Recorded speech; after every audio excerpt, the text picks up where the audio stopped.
বিশেষ সময় নষ্ট না করে পরম পূজ্যপাদ শ্রী শ্রী আচার্যদেব তিনি এই দীক্ষাপত্র সমীক্ষার কাজকে কোন দৃষ্টিতে দেখেন এবং কেমন ভাবে তিনি আমাদের এই কাজে প্রবুদ্ধ করার প্রতিনিয়ত চেষ্টা করে চলেছেন তার একটাই উদাহরণ দেব। আমি বেশ কিছুদিন আগে প্রায় 100 জনের কাছাকাছি একটা দল নিয়ে ঠাকুরবাড়ি যাই। তারা সবাই দীক্ষাপত্রের সমীক্ষার কাজ করছে, তারা সবাই পরম পূজ্যপাদ শ্রী শ্রী আচার্যদেবকে ভালোবাসেন। তারা যখন পরম পূজ্যপাদ শ্রী শ্রী আচার্যদেবের নাটমণ্ডপের সামনে বসার সুযোগ পেলেন, আচার্যদেব শুরুই করলেন কথাটা এখান থেকে যে একজন ডাক্তার গ্রামে রোগী পরিবৃত হয়ে আছেন। হঠাৎ তার মনে হলো এবং সেই মনে হওয়ার তাগিদে তিনি ছুটে গেলেন। কোথায় ছুটলেন? গিয়ে যে ঘরটায় যে বন্ধ দরজাটায় ধাক্কা দিলেন, সেই বন্ধ দরজার ভেতরে একজন নিজেকে শেষ করে দেওয়ার জন্য প্রস্তুত হচ্ছিলেন। ঠাকুর গিয়ে সেই দরজায় ধাক্কা দিয়ে তাকে এই জীবনে রক্ষা করলেন। আচার্যদেব বলছেন যে ঠাকুর এটা জেনে করতেন, কারণ তিনি হচ্ছেন তার কাছে এটা জ্ঞাত। আর আপনারা আচার্যদেব সামনে যারা আচার্যদেবের বসার সুযোগ হয়েছিল তাদেরকে তিনি বললেন, আর আপনারা এই একই কাজ করছেন শুধু ঠাকুরকে ভালোবেসে, আপনাদের জানার দরকার নেই, বোঝার দরকার নেই। তিনি বললেন যে এই দীক্ষাপত্র সমীক্ষার কাজের ভেতর দিয়েও এমন পরিস্থিতি তৈরি হয়েছে যেখানে মানুষ এই দীক্ষাপত্র সমীক্ষার কাজ করতে গিয়ে এমন কোনো বাড়িতে উপস্থিত হয়েছে যে বাড়িতে হয়তো এইরকমই একটা পরিস্থিতি যেখানে একজন নিজেকে শেষ করে দেব বলে ভেবেছিল।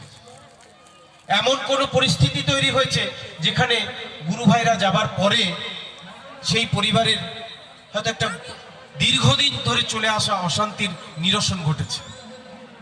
এই কাজের যে সুফল তা ফলতে শুরু করেছে। কিন্তু আমরা অনেক সময় আমাদের এই কাজকে কখনো আসলে আমাদের বিষয়টা হচ্ছে যে আমরা কখনো এই কাজে গতিটা আমাদের মনের মতন করে দিই, আবার কখনো দেখা যায় যে এখন আমি হয়তো সেই ভাবে এই ডিপি ওয়ার্কসের কাজ করছি না। কেন? তার কারণ হচ্ছে যে আমরা আমাদের পরিবার, আমাদের যে জগৎ, নিজস্ব জগৎ, সেই জগতের সমস্যার মধ্যে অনেক সময় আমরা আমাদের এই কাজের গতিটা হারিয়ে ফেলি। আর এই কাজের গতিটা হারিয়ে ফেলার জন্য আমরা দেখা যাবে যে মানুষের কাছে আমরা গত বছর এই দীক্ষাপত্র সমীক্ষার কাজে পৌঁছেছিলাম, সেই মানুষটার সঙ্গে আবার একটা দীর্ঘ হয়তো যোগাযোগ বিচ্ছিন্নতা তৈরি হয়েছে। কিন্তু দেখা যায় যে আমরা যদি এটা নিয়মিত করি, আমাদের এইটা যদি নিয়মিত করার মতন আমাদের টিম বিল্ড আপ করি, তাহলে কিন্তু এই কাজটা অনেক সহজ কাজ। সেই জন্য আচার্যদেব একটা কথা অনেক দিন ধরেই বলছেন, আপনারা প্রত্যেকে অবগতও আছেন যে তিনি বলছেন যে নিজের হাঁটা পথের দূরত্বের মধ্যে এই দীক্ষাপত্র সমীক্ষার কাজটা করতে। তাহলে আমরা যাদেরকে ফিরিয়ে আনছি, যারা ঠাকুরের পথে আবার নতুন করে তাদের প্রাণ সঞ্চার হচ্ছে, তাদেরকে আমরা যেন প্রতিনিয়ত দেখভাল করতে পারি। অনেক দূরে এই কাজটা গিয়ে করলে হয়তো আমরা তাদের সঙ্গে আবার যোগাযোগ রাখতে পারবো না। কিন্তু প্রতিটা সময় যদি আমার এলাকার ভেতরে, তাই প্রতিটা উপযোজনা কেন্দ্রের নির্দিষ্ট একটা এলাকা আছে। আমরা সৎসঙ্গ জগতে এখন উপযোজনা কেন্দ্রের 2017 সাল থেকে যে নতুন কনসেপ্টে উষ্টবৃত্তি জমার জন্য উপযোজনা কেন্দ্র তৈরি হয়েছিল, পরবর্তীকালে আচার্যদেবের 22 দফা একটা কর্মনীতি আছে সেই উপযোজনা কেন্দ্রে। এখন আপনারা জানেন যে সেই ইষ্টভৃতি জমা অনলাইনে দেওয়া যায়।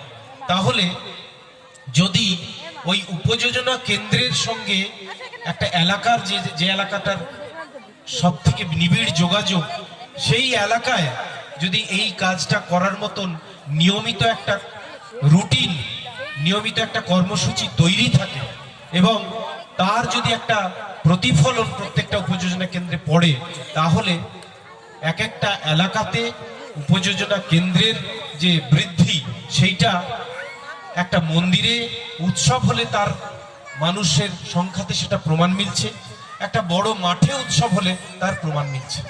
আমাদের সাথে আমরা একসাথে অনেকেই এসেছি, আমার এখানে অনেকে বসে রয়েছেন, আমার স্নেহের শ্রদ্ধার ভাই দাদা অনেকেই, যারা প্রত্যেকে দীক্ষাপত্র সমীক্ষার কাজের সাথে যুক্ত।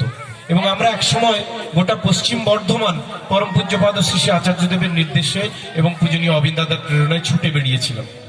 এখনো সেই ভাইরা অনেকে, কেউ পুরুলিয়া, কেউ মুর্শিদাবাদ, এইরকম করে তারা ছুটে বেড়াচ্ছে। আসানসোলে গত কয়েকদিন আগে, গত 21শে জানুয়ারি উৎসব হয়ে গেল। ইতিপূর্বে কোনোদিন আসানসোলে উৎসবে এত মানুষের ঢল নামেনি যেটা এবছর হয়েছে। পরম পূজ্যপাদ শ্রী শ্রী আচার্যদেব অত্যন্ত খুশি হয়েছেন। তিনি এই কালকেই এইখানকার মধ্যে অনেক গুরু ভাইরা আচার্যদেবের কাছে ঠাকুর ভোগ নিয়ে গেছিলেন আসানসোল থেকে। তারা যখন যদি কোনো কথা বলেন তাহলে জানতে পারবেন যে আচার্যদেব বলছেন যে এবছর 20,000 লোক হয়েছে, সামনের বছর তোমাদের 50,000 লোক হবে। তাদেরকেই বলছেন যে কেউ একজন প্রবীণ কর্মী যখন তাকে বলছেন সব আপনার দয়াতে হয়েছে, আপনার ইচ্ছাতে হয়েছে, আচার্যদেব বলছেন যে এই বুজরুকির কথাগুলো বন্ধ করতে হবে। আমার দয়াতে, আমার ইচ্ছাতে যদি হতো তাহলে প্রতি বছরই আমি ইচ্ছা করেছি, প্রতি বছরই আমি দয়া করেছি, তা হয়নি। যে বছর আমার ইচ্ছার মতন করে আপনারা ছুটে বেরিয়েছেন, আপনারা দাঁড়ে দাঁড়ে গেছেন, আপনারা উৎসবের অর্ঘ্য তাদের কাছে চাননি, আপনারা শুধু বলেছেন আসতে হবে, আপনি না গেলে এই উৎসবে চলবে না, এইটা যখন বলেছি তখন এই বছর এই উৎসবের মানুষ হয়েছে। তাহলে উৎসবের মূল সূত্রটা হচ্ছে তিনি যা বলেন তা করা। এই করার মধ্যে কিন্তু ওই আশীর্বাদটা নেমে আসে, আশীর্বাদটা ঝরে।